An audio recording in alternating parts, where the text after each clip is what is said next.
ये उन दिनों की बात है जब हिमालय की तराई में चंद्रगिरी नामक राज्य अपनी शांति और समृद्धि के लिए जाना जाता था। राजा अनिरुद्ध ने अपनी नीतियों से राज्य को कभी युद्ध के विनाश से नहीं गुजरने दिया। उनकी तलवार जितनी तेज थी, उनका मन उतना ही शांत और न्यायप्रिय था। रात के तीसरे पहर महल के सभी दीपक बुझ चुके थे। सारा राजमहल नींद में डूबा था, पर राजा अनिरुद्ध अपने महल की छत पर खड़े ठंडी चांदनी में दूर पहाड़ियों को निहार रहे थे। वे अपने राज्य और प्रजा के कल्याण के विषय में सोच रहे थे कि तभी हवा अचानक ठंडी होकर सिसकारी मारने लगी। एक पल में ही चारों ओर सन्नाटा छा गया। राजा को लगा जैसे कोई परछाई उनके चारों ओर मंडरा रही हो। तभी उनके सामने एक लंबी काली आकृति प्रकट हुई। राख से सना शरीर, उलझी जटाएं और चमकती लाल आंखें। वो कोई साधारण साधु नहीं था। ये था रुद्रगिरी बाबा, जिसके बारे में कहावत थी कि वो मरे हुए लोगों की आत्माएं चुराकर अपने सवालों से उन्हें मुक्त करता है। रुद्रगिरी बाबा ने अपनी करस्ती आवाज में कहा, हे राजन, तू जिसे अपनी न्याय और वीरता पर गर्व है, आज मैं तुझे परखने आया हूं। मैं तेरे राज्य के ऊपर मंडरा रही दुर्भाग्य की छाया को हटा सकता हूं, पर इसके लिए तुझे मेरी कठिन पहेली का उत्तर देना होगा। याद रख, उत्तर सही निकला तो तेरा यश अमर रहेगा। यदि गलत निकला तो तेरी आत्मा मेरी परछाई में कैद होकर रह जाएगी। राजा अनिरुद्ध ने तलवार की मूठ कसकर पकड़ी, पर गंभीर स्वर में कहा, हे रुद्रगिरी बाबा, मेरे लिए राज्य, जीवन या मृत्यु कोई मायने नहीं रखते। बस न्याय सच्चा होना चाहिए। सुनाओ अपनी पहेली। साधु ने एक तेज ठहाका लगाया। फिर उसकी अंगारे जैसी आंखों से एक चमक निकली और उसने एक विचित्र कथा शुरू की।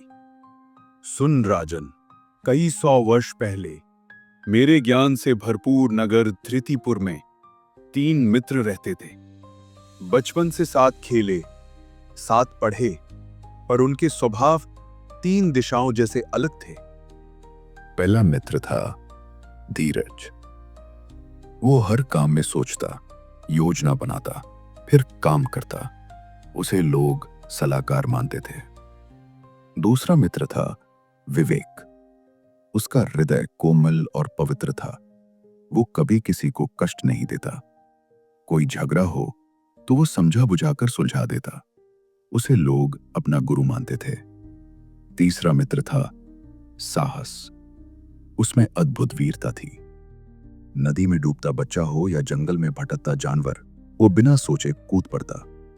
लोग उसे नायक कहते थे, पर वो बिना सोचे हर जोखिम उठा लेता। एक बार इन तीनों ने यात्रा पर जाने का निश्चय किया। घने जंगलों से होते हुए वे दूर एक प्राचीन गुफा में पहुंचे।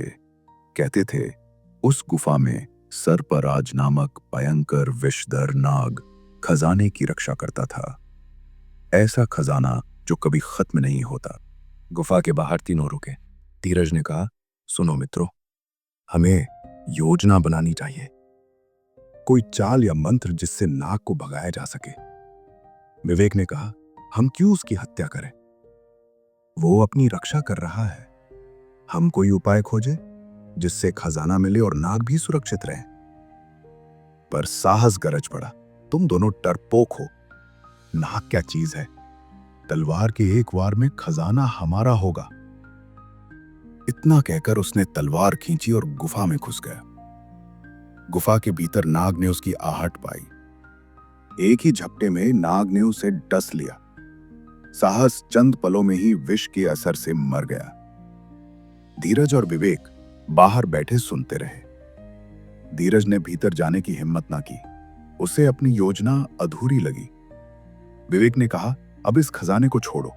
एक निर्दोष नाग की हत्या पाप है और मित्र की मृत्यु इसका संकेत है। दोनों खाली हाथ गांव लौट आए। साधु ने राजा अनिरुद्ध को अपनी तेज नजरों से देखा। अब बता राजन, यदि भाग्यवश खजाना किसी एक को ही दिया जाना हो तो किसे देना उचित होगा?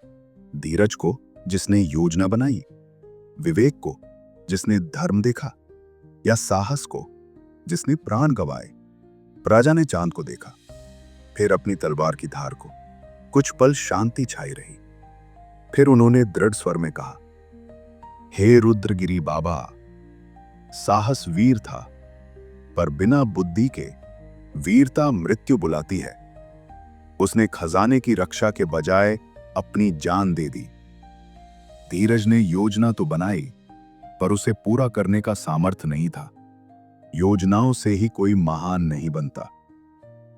विवेक ने ही धर्म और न्याय को समझा।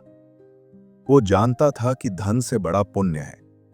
उसने पाप नहीं किया, नाग को नहीं मारा और मित्र की मृत्यु से सीख ली।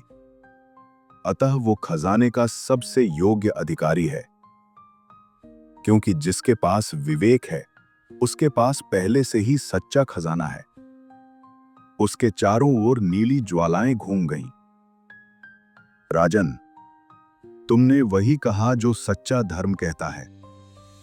धन से बड़ा खजाना विवेक ही है। जिसने इसे पाया वो सदा समृद्ध रहेगा। तू उत्तम राजा है। तेरा यश और न्याय चिरंजीवी रहेगा। इतना कहकर साधु घने बादल बनकर हवा में विलीन हो गया। चांदनी रात फिर से सुकून से भर गई। जहां बिना सोच का साहस नाश लाता है, वहीं बिना कर्म की योजना व्यर्थ है, पर विवेक सदा विजेता बनाता है।